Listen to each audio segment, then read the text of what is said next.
Donc voilà, je suis médiateur de santé père en santé mentale pour programme Chez Soi d'abord, donc qui est un programme qui s'occupe de personnes ayant connu le sans-abrisme avec des troubles psychiatriques sévères. Voilà, depuis 5-6 ans. Je suis aussi formateur en rétablissement et je suis facilitateur d'un groupe d'entendeurs de voix comme Caroline. Alors bonsoir tout le monde, déjà merci d'être là parmi nous.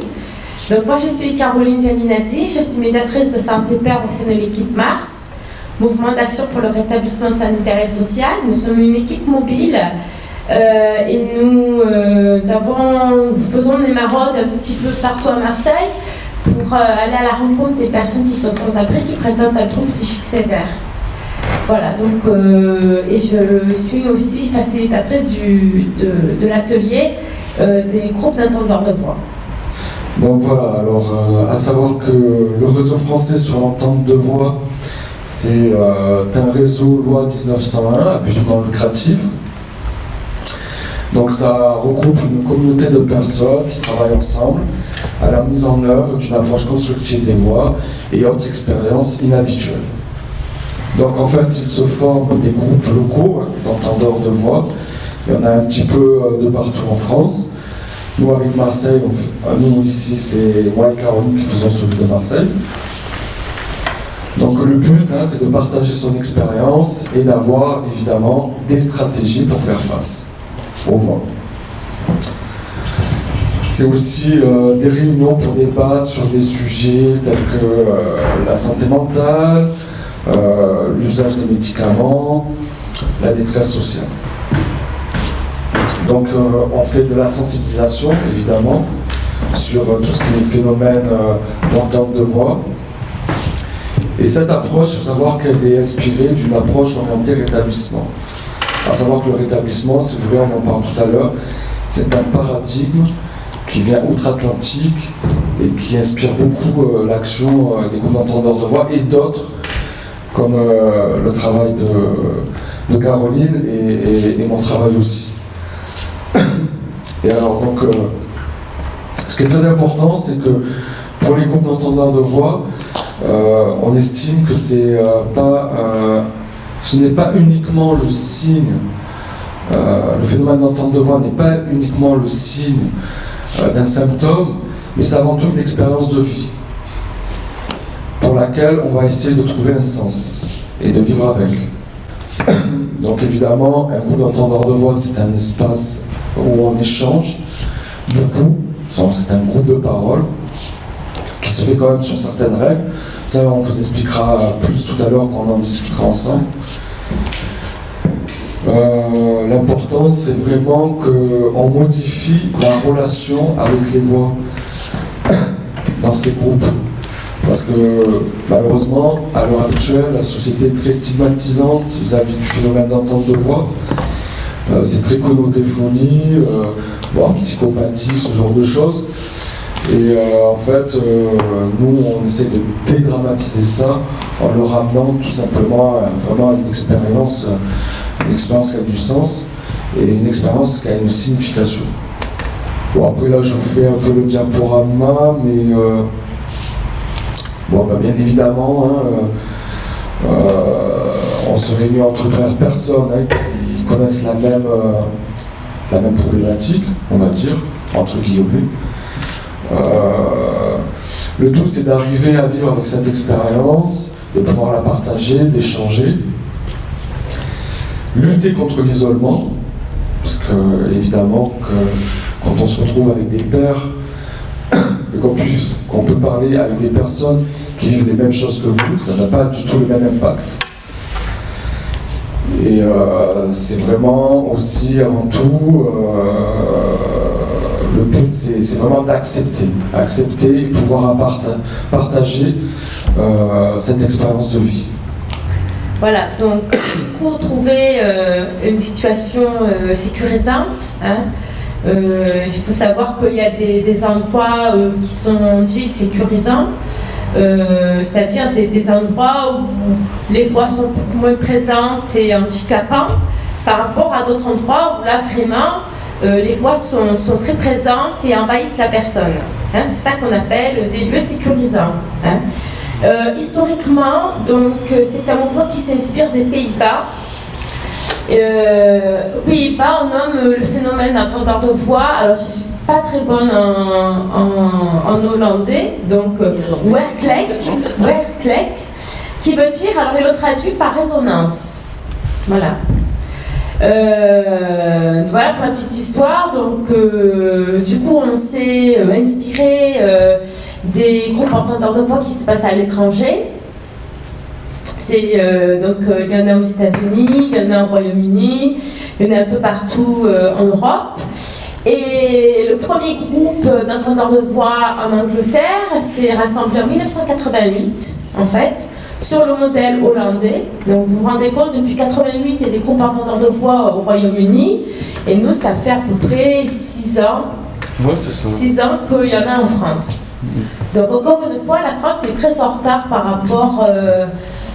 rapport à ce phénomène-là. Donc du coup, donc les réseaux d'entendeurs de voix donc, se développent petit à petit en Europe, un peu partout. Donc en Italie, en France, en Suède et en Allemagne. Donc il s'agit d'un vécu, d'une expérience de vie, plus qu'une expérience de voix, plus qu'une expérience en psychiatrie ou de schizophrénie. Donc c'est une expérience de vie, hein, c'est un vécu, plus que stigmatisé en disant elle a des hallucinations auditives. Ça c'est le terme médical, hallucination auditive. Nous, en tant que groupe entendeur de voix, on va parler de voix, d'entendre des voix. C'est beaucoup moins stigmatisant pour la personne.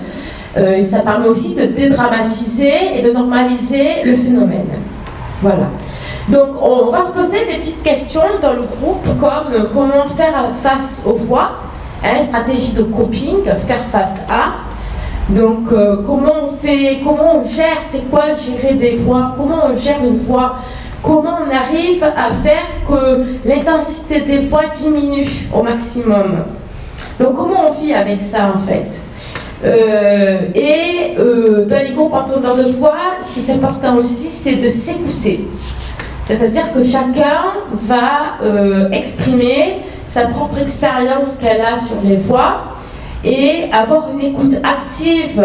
En écoutant l'autre, on apprend aussi des choses nouvelles que nous, on n'avait pas expérimentées et que d'autres personnes ont été en mesure d'avoir à cause des voix.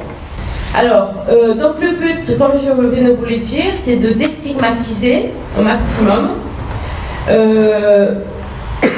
dire aux personnes que, avant tout, ce sont des individus, des citoyens à part entière, et que ce ne sont pas que des malades et que des entendeurs de voix ou que des schizophrènes. Donc déstigmatiser un peu la personne en se basant aussi, grâce au rétablissement, en se basant sur les forces et les ressources qu'une personne peut avoir pour faire face aux voix. Hein. C'est vraiment ça qu'on travaille dans les groupes, hein, des stratégies, des outils. Il y en a plein. Hein. Et donc, essayer de dire à la personne qu'avant tout, elle est capable de faire des choses même si elle entend des voix en fait. Elle est capable de faire des choses même si elle a des voix qui la parasitent 7 jours sur 7, hein, parce que les voix c'est 24 heures sur 24, c'est quelque chose de très omniprésent, hein, pour une personne qui entend, et c'est fatigant, il ne faut pas savoir comme c'est fatigant d'entendre constamment des choses. Donc cesser le rejet. Les entendeurs de voix parfois sont victimes de rejet et d'exclusion. Hein. On le voit bien que la société juge très mal les entendeurs de voix ou les personnes dites schizophrènes. Donc du coup, elles sont perçues comme des personnes dangereuses pour autrui et pour elles-mêmes. Sauf que, comme vous le voyez, moi et Christophe, on est entendeur de voix, mais on n'est pas spécialement dangereux ou violent. Hein. Donc il faut casser cette image-là que les personnes ont sur les entendeurs de voix, et c'est super important de le signaler. Et donc du coup, cesser le rejet, ça va être aussi un maximum d'intégrer la personne dans la ville et dans la cité. C'est-à-dire que moi, quand j'anime les groupes de parole, d'entendeurs de voix, je fais en sorte de leur donner des informations sur des activités qu'il y a à Marseille, des expositions, des musées. Là, dernièrement, je leur ai parlé de Radio Galère. Donc voilà, je les incite un maximum à faire des activités pour essayer d'oublier les voix à un moment donné. Quand on est vachement occupé, on les entend beaucoup moins. Donc casser le tabou, évidemment, c'est tabou, entendre des voix. Il y a des gens qui ne peuvent pas dire qu'elles entendent des voix tellement c'est une honte et elles ont peur du regard que l'autre peut avoir aussi en disant ça. Hein? Prendre conscience de la relation que la personne a avec ses voix. Alors le type de relation, évidemment, ça va être une relation d'écoute. On écoute nos voix. Et ces voix ont une conséquence sur notre comportement. Hein? Il faut savoir que les voix nous disent des choses, nous font faire des choses, parfois, et que du coup, cette relation qu'on a avec ces voix vont beaucoup jouer aussi dans la gestion des voix. Donc, travailler avec les voix, donc on essaie d'avoir des stratégies, des outils pour gérer certaines situations compliquées à vivre.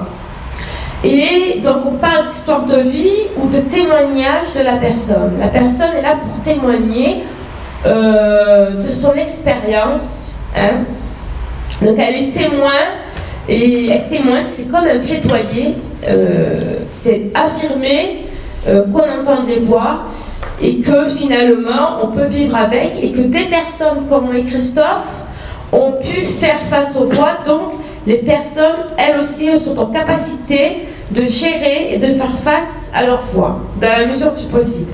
Donc, le rôle des médiateurs de santé, évidemment, c'est de faire susciter l'espoir, l'espoir, les survivors de la psychiatrie. Hein. Donc, l'espoir, c'est primordial. Il faut dire aux personnes qu'il faut y croire qu'il y aura un mieux-être, un bien-être dans leur vie, que vivre avec les voix, c'est totalement possible. Hein. Le but, ce n'est peut-être pas de les faire disparaître totalement, mais d'essayer de vivre avec les voix. Voilà, donc l'espoir, y croire que c'est possible d'avoir une qualité de vie satisfaisante, même avec les voix. Donc mieux vivre avec, évidemment. Donc nous sommes des experts, hein, nous avons une expertise. Donc nous sommes experts des voix, nous avons un savoir, nous avons une connaissance des voix qui nous permet d'échanger entre nous. Ça peut être un savoir commun, un savoir unanime que tout le monde partage, mais ça peut être aussi des savoirs totalement différents, parce que chaque voix est différente d'un individu à un autre. Et c'est très singulier, chaque personne entend à sa manière, chaque personne a un rapport différent aux voix, mais on a tous un savoir, une expertise, oui. Oui, parce que des fois, je me posais la question par rapport les voix et la pensée. Parce qu'en fait, des fois aussi, est-ce que... On vous en parlera tout à l'heure. Ah, vous allez en parler on finit la présentation, mais après, ouais, bien sûr. On en parle après. Donc du coup, oui, tout à fait, c'est une bonne question. Donc on a un rôle de facilitateur. Donc avant chaque groupe, nous faisons un phoning. Donc nous appelons les personnes pour dire qu'il y a le groupe le lendemain. Et on crée un lien. On crée un lien de confiance avec les personnes. Ça permet de faciliter la parole. Ça permet de faciliter les mots de mieux comprendre ce que vit l'autre avec les voix. Donc ce lien, il se construit au fur et à mesure et faire en sorte que la personne se sente bien en parlant de ses voix, en disant, là, il y a un endroit, il y a des gens avec qui je peux en parler, sans crainte, en toute sécurité. Tout ce qui se dit dans le groupe reste dans le groupe. Et une autre information, il n'y a pas de non-entendeur. On n'est que entre entendeurs de voix. Donc les gens, ils ont acquis cette idée qu'ils peuvent parler de ça à tel endroit, à telle heure, avec telle personne. Parfois, les personnes nous disent des choses qu'ils ne disent pas à leurs proches ou à leurs médecins. Nous, on n'est pas là pour répéter ce qu'on entend. Au contraire, on travaille avec. On travaille avec ce que nous disent les gens. On n'est pas des psychologues, on n'est pas des psychothérapeutes, on n'est pas des médecins. On a une expertise sur les voix et on essaie de comprendre comment l'autre vit avec ses voix. Donc, pas d'animation active d'un groupe, vécu comme passif. Tout le monde est actif du groupe, tout le monde participe. S'il y a une personne qui ne veut pas parler, ben, elle ne parle pas, elle peut que écouter, c'est pas grave. Mais c'est une manière aussi de travailler avec ce que disent les personnes et de travailler ensemble sur des outils, des stratégies. Alors, donc, on a des principes dans le groupe. Renoncer à occuper une place d'autorité.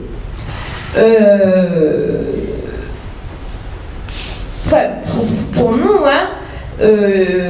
il ne s'agit pas d'imposer des idées ou d'imposer des choses. C'est juste qu'il faut que tout le monde soit de manière horizontale, que tout le monde soit sur la même longueur d'onde pendant ces groupes. Donc pas de place à l'autorité, pas de place à une hiérarchie. Moi je sais, toi je sais pas. Ça n'existe pas du tout. Pas de place à une relation verticale. Hein. On peut voir que les personnes qui entendent des voix peuvent avoir un rapport de hiérarchie avec le médecin. Hein. Le médecin qui a sa toute puissance, je n'irai contre les médecins. Mais je vous dis quelque chose qui existe, hein, la toute-puissance du médecin qui essaie de contrôler cet entendeur de voix finalement et que cet entendeur de voix cherche seulement à s'exprimer ou à faire susciter des émotions ou avoir des projets de vie, ça n'empêche pas les projets.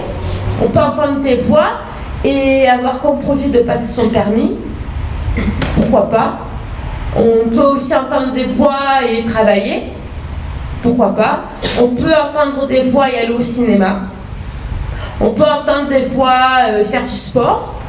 Voilà, c'est quelque chose qu'il faut minimiser, je pense, et encourager les personnes à exploiter, à utiliser leur propre centre d'intérêt et leurs ressources. Tout le monde a des ressources. Tout le monde a des aspirations, des rêves. Tout le monde. Donc il s'agit d'exploiter ces aspirations et ces rêves de la personne. Tout simplement. Donc, une responsabilité à l'égard du groupe. Responsabilité, je l'ai dit tout à l'heure, tout ce qui se dit dans le groupe ne doit pas être répété. Hein? Et on prend soin, chacun prend soin de l'autre, c'est de la bienveillance. Hein? Moi, je ne suis pas là pour critiquer quoi que ce soit. On a un non-jugement, on a une neutralité, hein, qui fait qu'on n'est pas là pour juger les personnes. Mais essayer de comprendre tel phénomène, le déclic, qu'est-ce qui a provoqué ça, hein? Essayer de donner du sens à ces voix. Alors, donc, avant le groupe, on a élaboré des règles collectives hein, que tout le monde respecte, voilà, que tout le monde adhère. Donc, accueillir l'autre, pas seulement sa présence, mais c'est aussi accueillir sa pensée, son opinion, ses expériences, ses émotions, ses avis. C'est accueillir la personne dans sa globalité et être attentif à ce qu'elle dit. Sentir que la personne se sent écoutée, comprise et entendue. Ça, c'est super important. Le respect de ce qu'on peut entendre, le respect mutuel, ne pas se moquer, ne pas dire là tu dis n'importe quoi, ça n'existe pas. Hein? Ne pas dedans. Hein? Donc c'est parler de son parcours. Les personnes ont un vécu, une histoire, c'est respecter cette histoire, c'est respecter ce vécu, cette expérience, parler de ses émotions, et oui, parfois il y a de la colère, de la tristesse, de la joie, ou peut-être aucune émotion aussi. Et respect du secret, hein, de ce qu'on peut entendre, et libérer la parole. Donc libérer la parole, ça a un lien avec le lien de confiance. Plus la personne se sent en sécurité, elle se sent entendue, plus elle va en dire sur ce qu'elle vit. Donc du coup, on apprend beaucoup des autres, on apprend beaucoup de nos collègues entendeurs de voix qui peuvent vivre des choses différentes que nous on a vécues, mais qui finalement reste quelque chose en commun, quelque chose que tout le monde peut-être a vécu à un moment donné en tant qu'entendeur de voix. Et moi je dirais que à la fin, le plus important, c'est de retrouver le sourire. Alors, il y a des théories psychologiques qui diraient, même neuropsychologiques, qui diraient que c'est un conflit intérieur avec un conflit avec les voix intérieures. Il y a beaucoup de théories, en fin de compte, c'est pas très bien compris le mécanisme. Mais est-ce que ça apporte plus de choses de comprendre exactement pourquoi physiologiquement ça vient? Je sais pas en fait. Oui, alors notre pensée hein, et les voix, parfois on peut faire des amalgames. On ne sait pas trop si c'est des hallucinations auditives, on ne sait pas trop si c'est des voix qu'on entend, ou est-ce que c'est la voix d'une vraie personne qui nous parle, ou nos pensées qui sont en train de défiler. Je pense que chaque individu a sa réponse à ça. Moi, je pense que j'arrive à distinguer mes pensées et une voix que j'entends. Mais comme je l'ai dit tout à l'heure, c'est singulier, c'est chaque personne chaque personne essaie de gérer ça comme il peut. Voilà. C'est parce qu'il nous dit que des fois il est envahi par les pensées, comme on peut être envahi par les voix.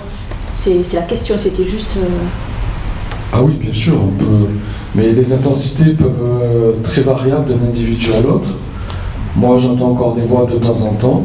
J'en ai entendu énormément à une certaine période. Bon, voilà. Après, comme on vous disait avec Caroline, ce qui est important, c'est que vous voyez, c'est pas de se dire pourquoi elles sont là, mais qu'est-ce que j'en fais? Comment je vis avec? Et en plus, je suis pas seul à le vivre. Il y a d'autres personnes qui vivent ça. Et avec ces personnes-là, eh ben, je peux en parler, je peux échanger, je peux trouver des stratégies. Stratégies, il y en a beaucoup. Ça peut être écouter de la musique, ça peut être faire du sport, ça peut être s'isoler, ou au contraire aller voir du monde. Et en fait, on se donne ces petits outils comme ça entre nous, quoi. Voilà, mais c'est vrai que souvent, moi, j'ai cette question, on me dit, mais pourquoi j'entends ça? Et souvent, on va me donner des origines peut-être mystiques, des origines peut-être qui sont plus liées à une relation avec des extraterrestres ou même de la télépathie. Et en fait, je dis, mais en fait, qu'est-ce que ça va changer dans ta vie de savoir le pourquoi du comment? Le tout, c'est que maintenant, c'est comme ça, et on vit avec et on va travailler sur ça. Vous voyez? De parole, donc. Voilà. En fait, on va éviter de débattre sur le fond. Vous voyez? On va vraiment s'intéresser sur la forme des voix, et on va éviter, parce que en fait, on a tous une idée un peu de cette origine, mais comme elle est tellement diverse les uns par rapport aux autres, qu'on préfère tout simplement ne pas s'attarder là-dessus. Voilà. Et respecter l'opinion de chacun. Bon, ben, tu as le droit de penser que pour toi c'est de la télépathie, pour moi c'est autre chose. Moi c'est plus une théorie neuropsychologique, parce que je suis de formation plutôt scientifique, mais d'autres ça va être plus mystique. Mais ce qui est important, c'est de respecter en fait l'opinion d'autrui, mais de vraiment travailler sur la forme. Voilà, les voix, combien tu en entends, est-ce que c'est plutôt le matin, plutôt l'après-midi, plutôt le soir? Est-ce que c'est tout le temps? Est-ce que c'est quand tu es stressé, quand tu es fatigué? Est-ce qu'elles sont gentilles? Est-ce qu'elles sont méchantes? Voyez, on va plus travailler sur ça. Après, c'est vrai qu'il y a des pensées parasites qui peuvent survenir. Notamment, moi, j'en ai eu des pensées parasites quand je lisais, en fait. Quand je lisais un livre et un bouquin, j'avais des images dans ma tête qu'on m'imposait. Mais voilà. Mais il faut attendre que ça passe, quoi.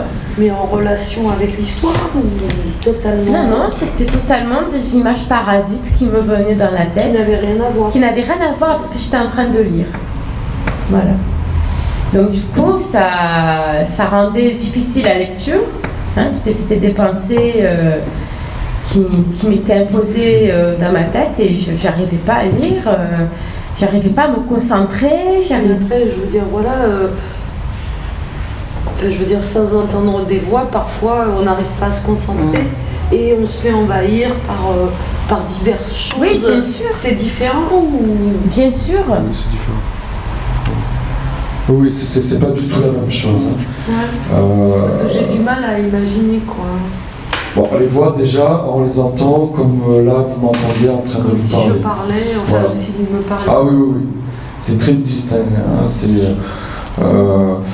C'est en faisant des groupes de paroles, des groupes d'entendeurs de voix, que par contre, on le sait, c'était une voix qu'on a entendue. Parce qu'on s'est entraîné à les repérer, à les détecter. Voilà. Mais c'est vraiment... c'est très différent. Vous savez, moi, il m'est arrivé d'avoir beaucoup de voix, et je travaillais au laboratoire de Coca-Cola, et j'ai jamais aussi bien travaillé de ma vie, en entendant des voix. J'étais... Motivé. Très motivé, très attentionné, très concentré sur mon travail. Bon, je rentrais, j'étais épuisé parce que j'avais quand même emmagasiné beaucoup de voix et fait beaucoup de choses dans la journée. Mais en fait, il ne faut pas voir comme si c'était quelque chose, vous voyez, qui forcément vous met en incapacité. Pas du tout. Au contraire, c'est quelque chose qui peut vraiment vous stimuler, vous donner de l'attention, ou alors le contraire. Mais en fait, il faut voir que tout est possible en fait. Voilà. Ouais, ça peut aussi démoraliser, Ah oui, tout à fait. agresser. Tout à fait. Ah oui, bien sûr. Ah oui. Oui. C'est-à-dire que quand tu travaillais, tu étais concentré sur ce que tu faisais, mais quand tu entends les voix, tu peux pas tout faire à la fois. Non, mais moi, Alors moi, j'entendais des voix, en fait, c'était des collègues de travail qui me critiquaient, mais ils ne me critiquaient pas pendant mon travail. D'accord. Ça permettait d'avancer aussi. Ah oui, du coup, ça me mettait la pression, mais bon, je faisais un bon taf, c'est sûr. C'est sûr. Parce que là, je vous entends parler, j'entends votre voix. Oui. Dans les entendeurs de voix, ils entendent la voix de qui? La leur?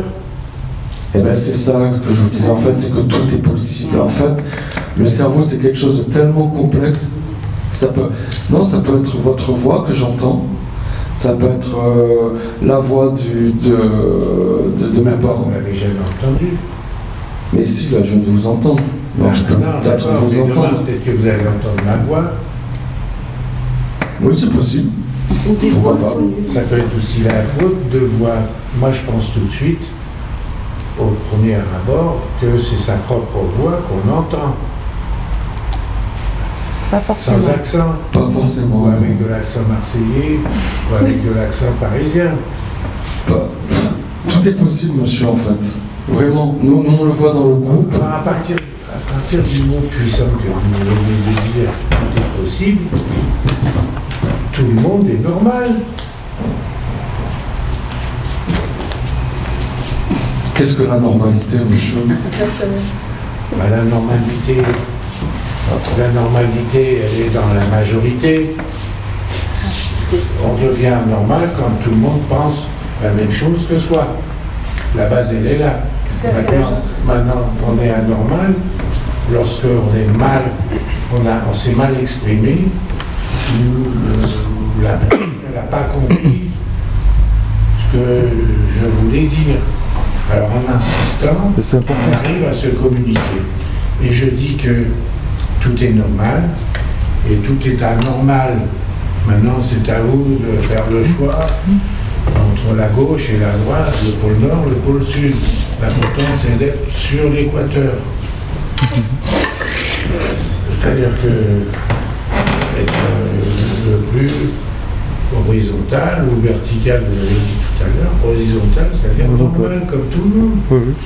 Alors maintenant, l'entendeur de voix peut entendre des voix et être normal, comme tout le monde. Moi, j'entends des voix, ma voisine, elle entend des voix, tout le monde entend des voix.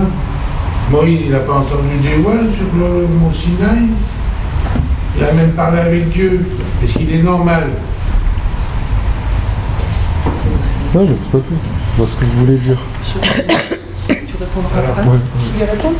Il va répondre, je pense qu'il va répondre. Non, c'est bien qu'on échange. Moi, pour ma part, je ne pense pas qu'il y ait une question de normalité ou d'anormalité, puisqu'on est tous différents et la normalité, ça veut dire que ceux qui ne sont pas dans le cadre sont comment dire, Exclus, des personnes rejetés. stigmatisées en fait. Mhm. Et c'est pas une question de différence, c'est une question simplement d'un plus en fait. C'est-à-dire que quelqu'un a vécu avec un plus dans son expérience de vie. Et la normalité, on ne parle pas de normalité, on parle de bien-être. Ça veut dire que quelqu'un a un plus dans sa vie. Et comment avec ce plus, il peut continuer à avoir un bien-être de vie, un équilibre de vie qui lui permet de travailler, d'avoir une vie de famille. Et si on parle de normalité, c'est dangereux parce qu'on peut tomber sur des extrêmes. Alors que si on parle de vie avec un apport en plus, un bagage en plus, et qu'est-ce qu'on fait de ce bagage en plus? Est-ce qu'on le traite? Est-ce qu'on le laisse de côté? Est-ce qu'on le laisse nous envahir? Est-ce qu'on l'ouvre? Est-ce qu'on le décortique? Est-ce qu'on cherche à le ranger? C'est ça en fait. Comment on va pouvoir traiter, comment on va pouvoir vivre avec, et comment on va pouvoir ne pas se laisser envahir et se pas se laisser parasiter. Parce que si on commence à parler de séparation de normes et de pas dans la norme, ça veut dire que personne ne rentre dans la norme. Ça veut dire qu'il faudrait un idéal, et l'idéal ce serait peut-être un robot, et comme personne ne rentre dedans, là tout le monde est noir. Enfin, ça peut tomber dans des déviances. On parle de gens humains, on est tous des êtres humains, on a tous des couacs, et ces couacs-là, qu'est-ce qu'on en fait, et comment on peut vivre avec. En tout cas, c'est ce que je vois, c'est pour ça qu'on est là en fait. pour pouvoir vivre ensemble avec ce petit bout de différence. Et là, ça va être l'entendeur de voix, d'autres, ça va être autre chose, d'autres, ça va être du stress, d'autres, ça va être le bégaiement, et alors, comment on vit avec? En tout cas, c'est ce que j'entends.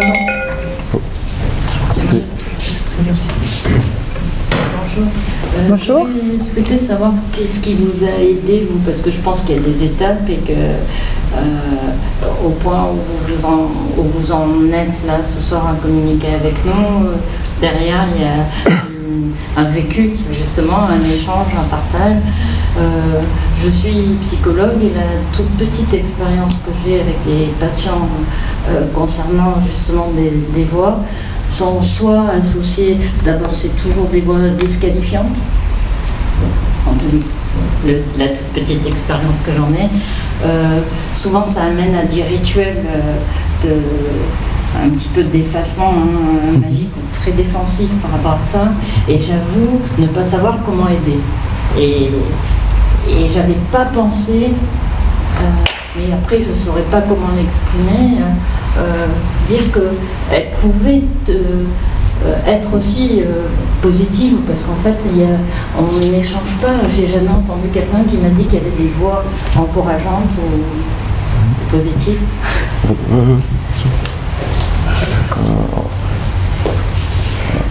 En fait, ça fait beaucoup. J'ai essayé de faire une synthèse. J'ai tout à fait compris votre discours. Je suis tout à fait d'accord avec vous. Qu'est-ce que la normalité? Qu'est-ce qui est pas normal? Bon, voilà, c'est pas. Après. L'important, c'est d'être heureux. Oui, voilà, tout à fait. D'être bien dans ses baskets, et ça, c'est évident. Ce qui est vraiment important, c'est que le groupe d'entendeurs de voix, ça s'inscrit dans un mouvement qui est le rétablissement, et qui se veut un mouvement où on va minimiser la part du médical. Voilà. Dans notre société occidentale, pour répondre à vous aussi, majoritairement les voix sont négatives. Et des études ont été faites, à savoir, mais bon, c'est assez compliqué parce qu'il y a beaucoup de biais. Moi, j'y crois pas trop quand même à ces études par rapport aux biais qu'il y a. Mais en fait, c'est à savoir si c'est pas le phénomène stigmatisant de la société par rapport au phénomène qui influencerait plutôt à ce qu'il y ait des voix négatives. Bon, là, on est sur de la recherche qualitative, c'est assez compliqué. Moi, je pense qu'il y a beaucoup de biais. Voilà.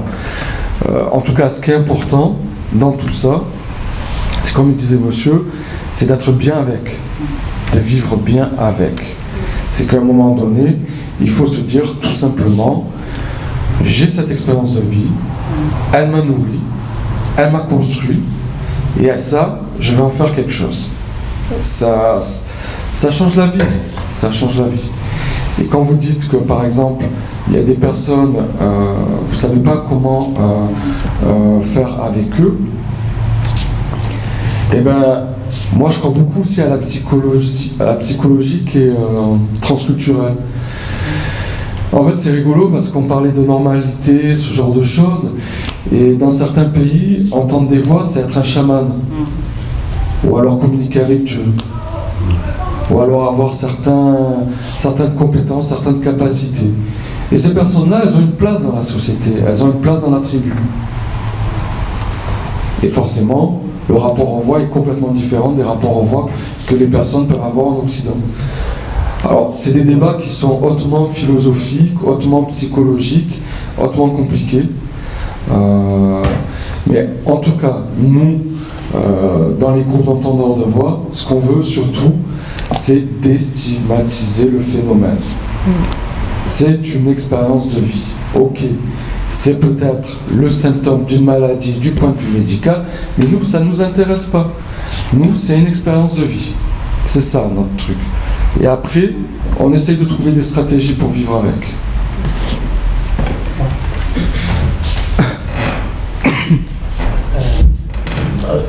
Moi, j'avais entendu dire qu'il y avait une personne sur 10 qui entendait des voix. À peu près, c'est ça? Et oui, bah, Une personne sur 10. Donc sur les une personne sur 10, j'ai entendu dire qu'il y avait 1% seulement qui avait des relations négatives avec ses voix. Donc c'est important de le dire. Donc il y a la majorité des gens qui entendent des voix, ils ont de bonnes relations avec leur voix. Les gens qu'on retrouve en psychiatrie, c'est seulement 1% des 10% qui ont des problèmes. Voilà, donc en fait, c'est encore, voilà. Le problème, c'est que c'est des études, c'est souvent des méta-analyses, quoi. C'est souvent des analyses d'analyse, c'est assez compliqué à comprendre. Moi, je mets un gros bémol sur ça. Ce qui est vraiment important de se dire, c'est que, oui, effectivement, on pense qu'il y a même 14% de la population mondiale qui entend des voix, au maximum. Mais en fait, ce qu'il y a, c'est que l'idée de base, c'est que Marius Romme, qui est un psychologue éminent, lui, en fait, un jour, il a dit, moi, je veux travailler sur le phénomène d'entente de voix, et je voudrais regrouper les gens qui entendent des voix, qui ont des hallucinations auditives. Il disait plutôt, à l'époque, on va se donner rendez-vous dans un lieu, je vais mettre une annonce, et puis on va en parler. Et il a été énormément surpris, parce qu'il s'est retrouvé avec beaucoup de gens qui n'avaient jamais connu la psychiatrie, et qui entendaient des voix, et qui vivaient avec, et qui avaient leur propre stratégie pour vivre avec. Et là, il s'est dit, mais mince, quand même, moi, en tant que psychologue, on m'a dit, c'est quand même, avant tout, le signe d'une maladie. Et en fait, eh ben non, c'est pas que ça, en fin de compte. Et ça l'a vachement interrogé. Et c'est de là où est parti, après, le mouvement le gros mouvement international Intervoices, et après, les groupes d'entendeurs de voix français avec le Rêve France. Mais il faut voir que tout ça, ça s'inscrit au départ dans un gros mouvement international. Et en fait, pour répondre à ce que tu disais, alors les 1%, on dit que c'est 1% de la population qui serait diagnostiquée schizophrène. Ça fait... Mais en fait, on ne sait pas vraiment. Parce qu'en fait, il y a encore une analyse qui vient d'être donnée récemment et qui dirait, bon, je vous sors beaucoup d'analyses là comme ça, mais en fait, j'essaie de beaucoup m'instruire sur le sujet en ce moment. En fait, ça dépend des pays. Il y a des pays, il y a 2, 3, 4%. Il y a des pays, il y a 1%, voire même 0,2, 0,3. En fait, ça dépend des pays, ça dépend des cultures, ça dépend de la société, ça dépend de tellement de facteurs. C'est tellement compliqué tout ça. Et parce que, comme tu disais tout à l'heure, il y a 14% de la population mondiale qui au maximum. Voilà. Mais parce qu'en fait, on ne peut pas savoir. Bon, à peu près. Mais en psychiatrie, c'est énorme. Ça veut dire qu'il y aurait une personne et demie sur 10 qui entendra une voix. Si ces voix elles étaient négatives, les hôpitaux psychiatriques seraient remplis de personnes qui entendent des voix. Donc c'est très minime la part de gens qui ont des relations négatives avec leur voix. Les gens qui ont des bonnes relations avec leur voix, on les entend pas, on les voit. C'est justement ça. Ils se manifestent pas, voilà. Ces gens-là. Mais tout à fait, c'est ça. En fait, le souci, c'est que on va voir ceux qui vont mal avec les voix. Voilà, c'est ça. Et on va entendre ceux qui vont mal avec les voix dans les hôpitaux, dans les structures, où en plus, ce qui est terrible, c'est que la déontologie médicale, excuse-moi Caro, j'arrête de parler. Vas-y, je parlerai après. Ouais, et en fait, la déontologie médicale, elle dit bien, surtout, ne parlez pas des voix avec les gens, parce que c'est participer à leur délire. Beaucoup de praticiens ont été réticents avec les groupes d'entendeurs de voix par rapport à cette déontologie-là. Mais nous, à chaque fois, on explique bien avec Caro qu'on fait ça dans un cadre quand même. On n'est pas là pour dire « oui, tu as raison, tu fais de la télépathie, c'est pour ça que tu es entendeur de voix ». Non, on dit « tes raisons, elles sont propres à toi. Ça regarde que toi. Et si toi, ça te fait du bien de dire que tu es télépathe, ben pourquoi pas ? Mais par contre, nous, ce qu'on va parler, c'est de la forme des voix, pas le fond du discours. C'est la forme, vous voyez, la subtilité. Et là, on peut parler de beaucoup de choses, et on ne participe pas en partie, voilà. La cartomancienne, elle entend des voix. Elle vous projette dans l'avenir, dans le passé et dans le présent. Oui. La cartomancienne, je répète, elle vous dit des choses qui vont arriver et elles arrivent. On la met en psychiatrie, on la met président de la République, on la met sur la Lune. Il a quand même fallu décrocher la Lune, hein, les Américains, et c'était un projet fou. Est-ce que maintenant, il faut être fou, anormal, schizophrène, toutes les maladies du monde en un seul individu pour pouvoir être au top? Avoir un maximum de défauts, c'est bien. Avoir un maximum de qualité, je trouve pas. Parce que vous allez vous isoler, vous êtes supérieur aux autres, et il n'y a que vous qui avez toujours raison. Alors, maintenant, être schizophrène ou pas schizophrène, c'est pareil. Il y a une évolution qui se fait, et l'expérience, grâce aux mauvaises expériences, on arrive à toucher un but qu'on ne pensait jamais y arriver. Il y a des chercheurs, grâce à leur folie, qui ont pu nous fabriquer de l'électricité, fabriquer un smartphone. Est-ce que vous trouvez que c'est des gens normaux ou pas normaux? Voilà. Alors,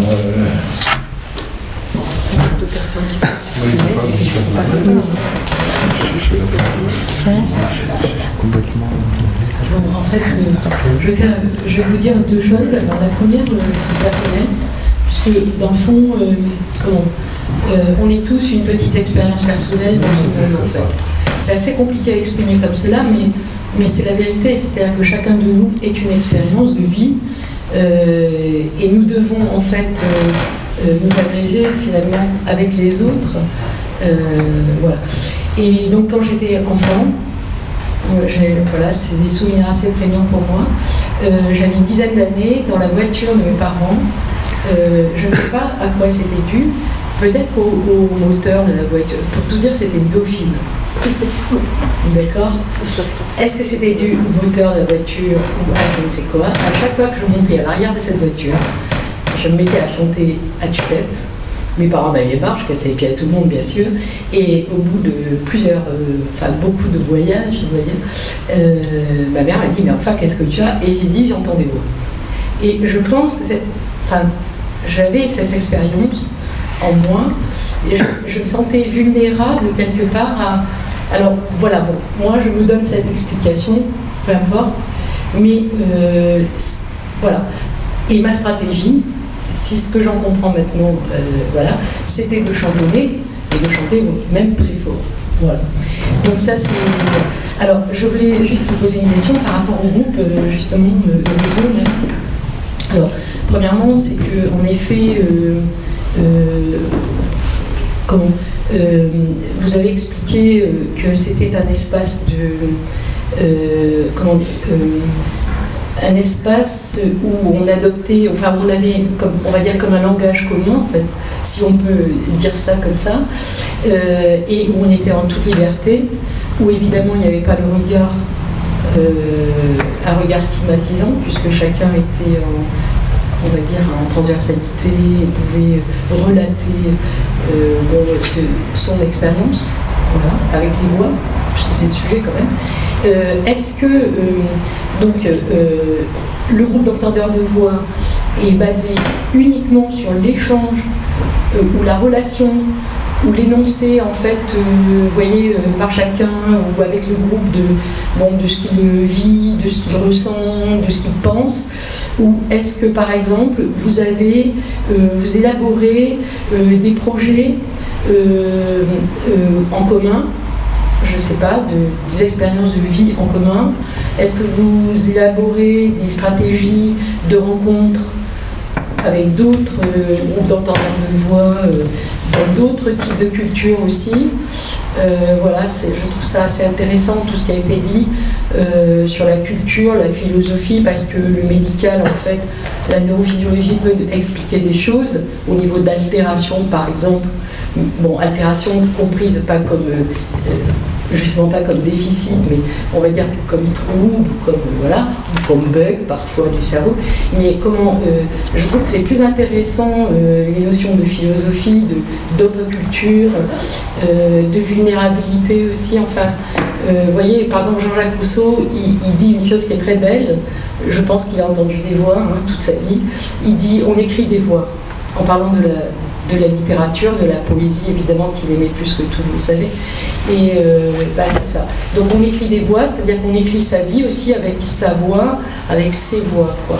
Et voilà. Donc, voilà.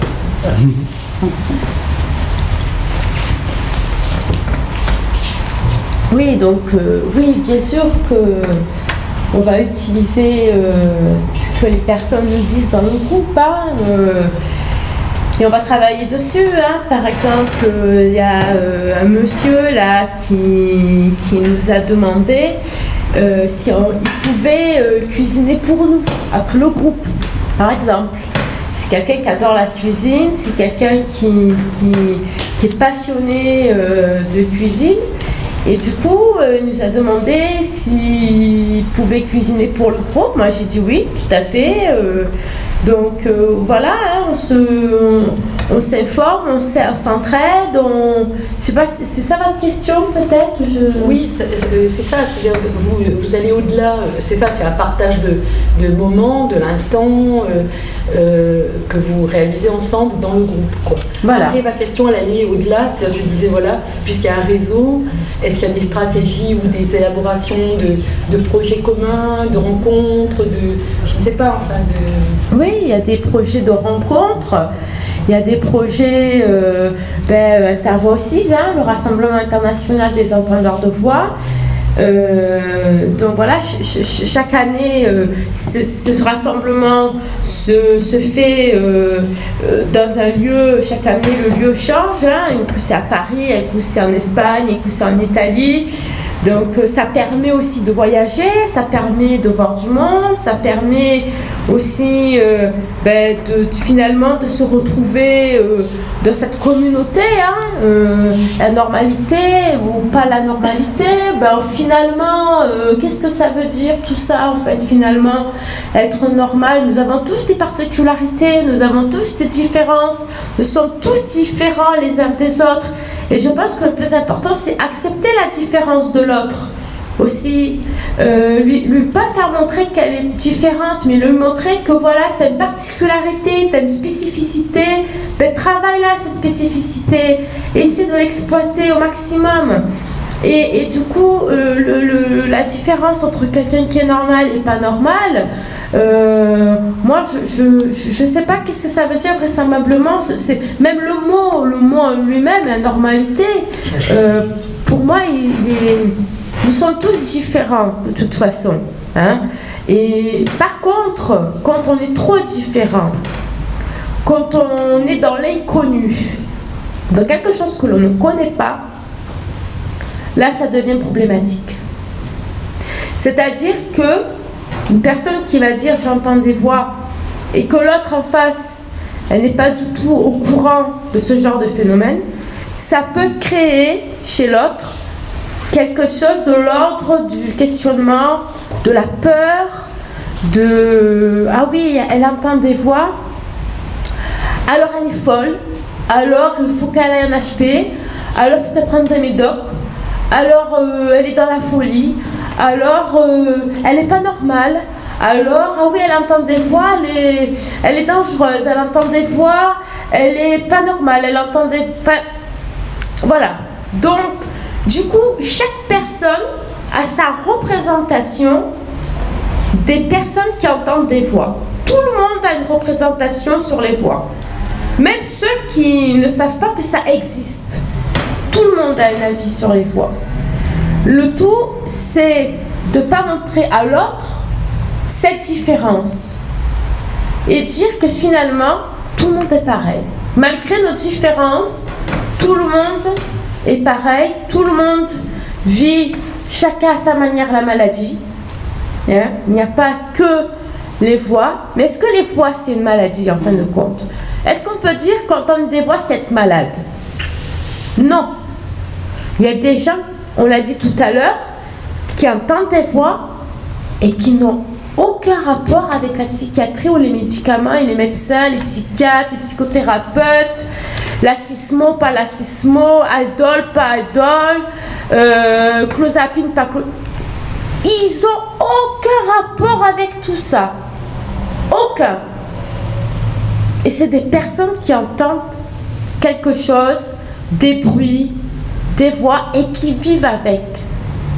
Vous savez, quand une personne, quand les voix, ça existe, hein, quand il y a une personne qui n'entend plus de voix, ben, c'est comme si elle avait perdu ses habits, quoi.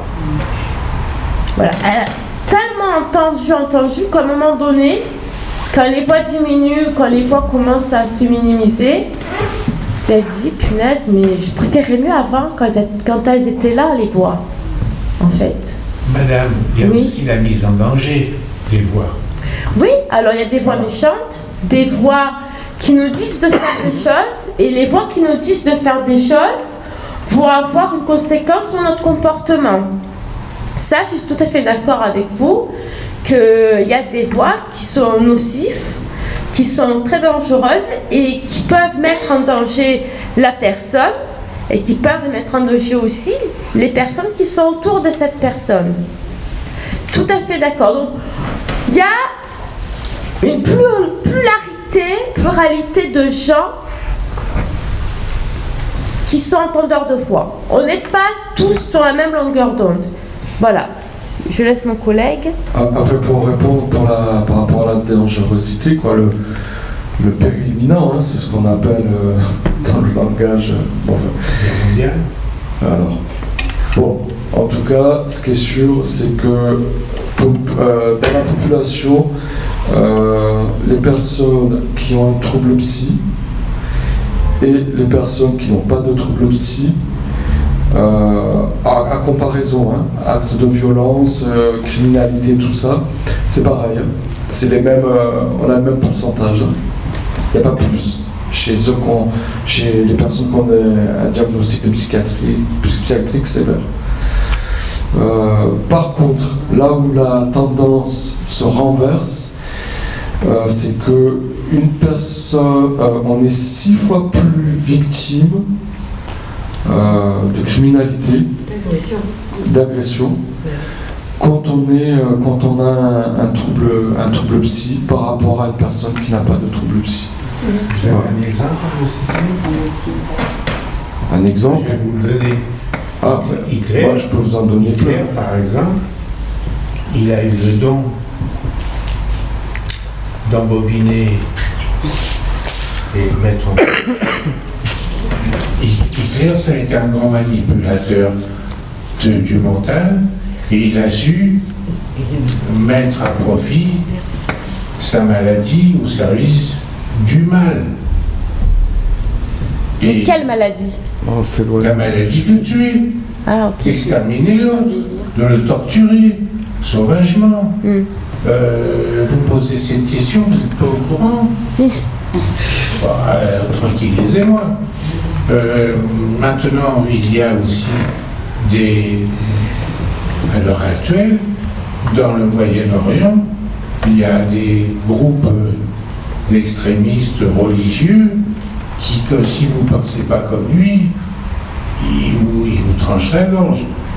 Est-ce que ces gens-là, ils ne sont pas aussi malades que ceux qui sont dans les centres psychiatriques?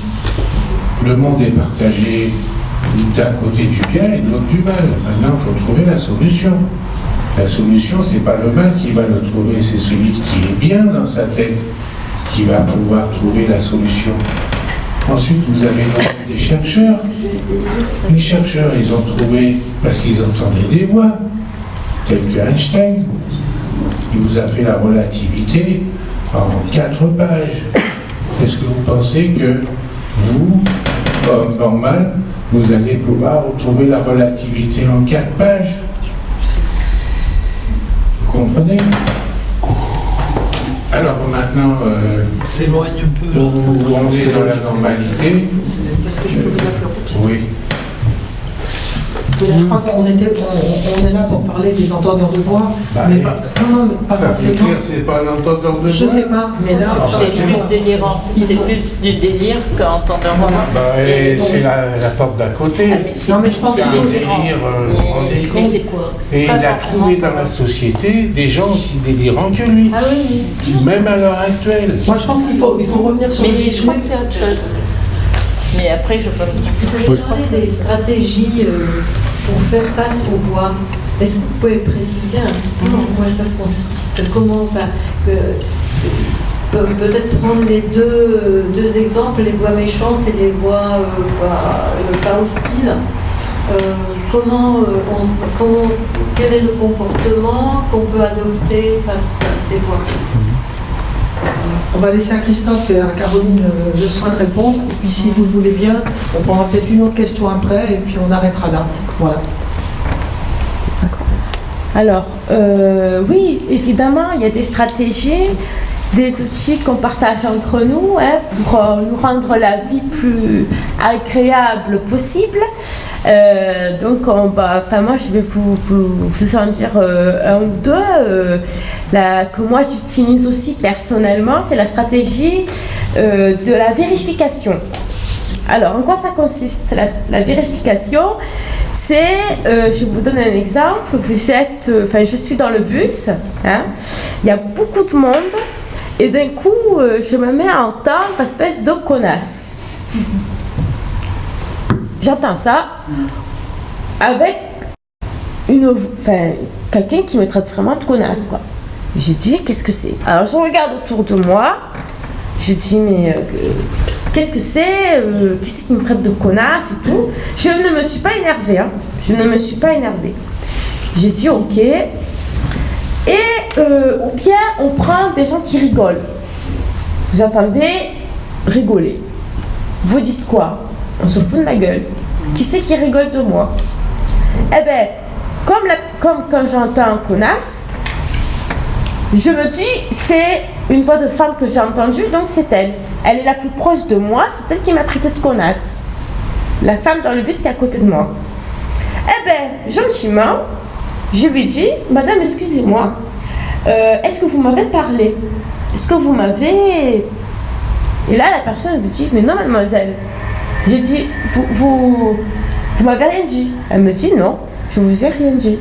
J'ai fait, ah bon, excusez-moi, je croyais. Voilà.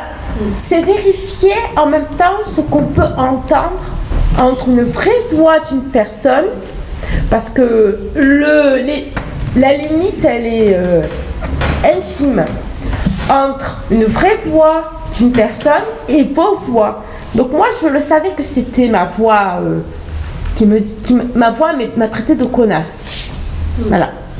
Mais il y a des stratégies comme ça qui peuvent marcher. Donc, et c'est pas bien méchant de demander à une personne si elle vous a parlé ou si elle vous a insulté ou voilà.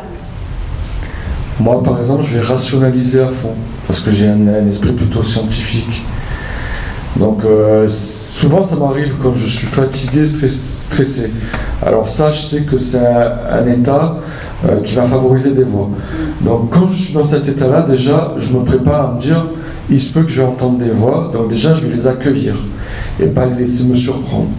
Et quand elles viennent, souvent, je suis avec des amis.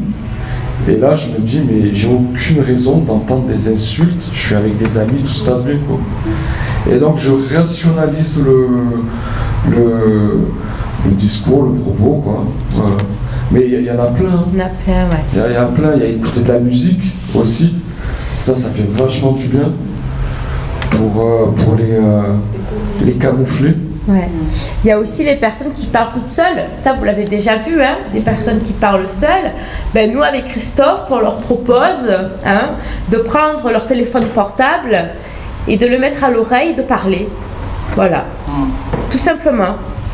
Voilà, et puis sinon, normaliser. Qu'elle fasse semblant d'être avec quelqu'un au téléphone et de pouvoir répondre librement aux voix. Au moins ça passe inaperçu, et si les voix elles sont méchantes, leur répondre méchamment. Au moins la personne elle sera vue comme quelqu'un en colère au téléphone et pas comme quelqu'un qui parle tout seul dans la rue. Voilà. Ou tout simplement dire aux voix, tais-toi. Pas maintenant. Là, non. Ça marche aussi. Ça marche. Dire aux voix, non. Reviens plus tard, reviens ce soir, reviens demain. Là, non. Et après, il y a aussi une autre stratégie que moi j'utilise aussi. C'est zapper. Dès que je commence à entendre des toutes petites voix qui m'insultent, dans ma tête, je m'efforce de zapper. C'est-à-dire que je me force à penser à autre chose. Je contrôle ma pensée. Par exemple, je pense à ce que je vais manger ce soir, je pense à ce que je vais faire ce week-end, je pense à qu'est-ce que je fais demain, qui je vois. Et ça part tout seul, voilà, tout simplement. Alors, Geneviève, dernière question, non? Dernière question.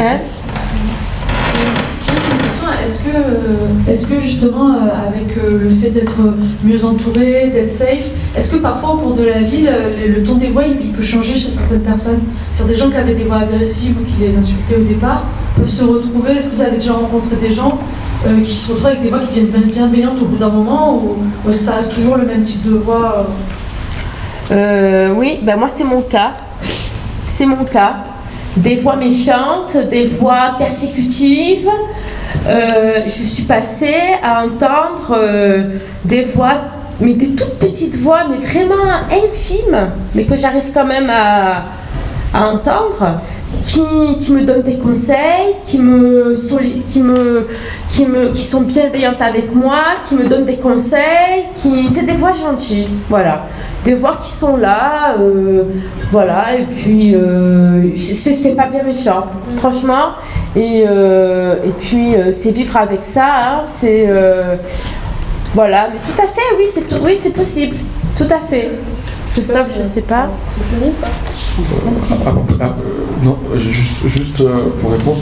Après, ce qui est important aussi, c'est de voir les groupes d'entendeurs de voix pas comme une solution magique qui peut être qui peut correspondre à tout le monde.